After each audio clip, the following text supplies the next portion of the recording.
मांग उठाने की अनुमति देने के लिए आपका धन्यवाद। सभापति महोदय, यदुवंशी शौर्य का इतिहास किसी के परिचय का मोहताज नहीं।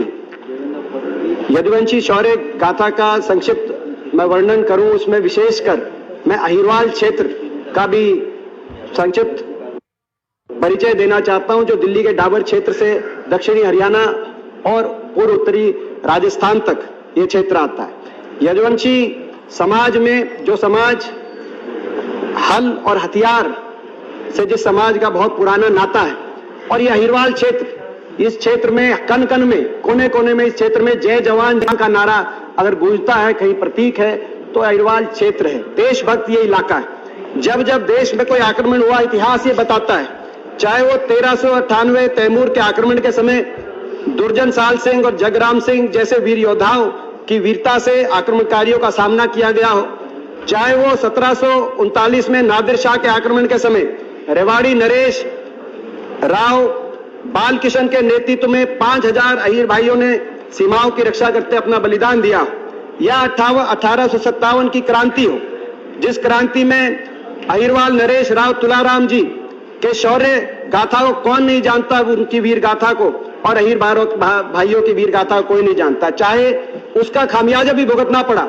और ब्रिटिश फौज ने उस समय अहीर भाइयों की भर्ती पर रोक लगाई, लेकिन प्रथम विश्व युद्ध हुआ तो दोबारा से अहीर भाइयों के शौर्य को याद किया गया। 19,500 अहीर सैनिकों की भर्ती की गई। द्वितीय विश्व युद्ध में 39,000 अहीर सैनिकों की भर्ती की गई। विक्टोरिया क्रॉस तोपखाने में अकेला हवलदार उमराव सिंह का शौर्य आज याद किया जाता है। लेकिन ये देशभक्त कौम है, और इसीलिए सिंगापुर में इन्होंने अंग्रेज ब्रिटिश हुकूमत से बगावत की, और आईएनए सुभाष चंद्र बोस जी के नेतृत्व में आईएनए में अहीर सैनिकों ने भर्ती शुरू करी।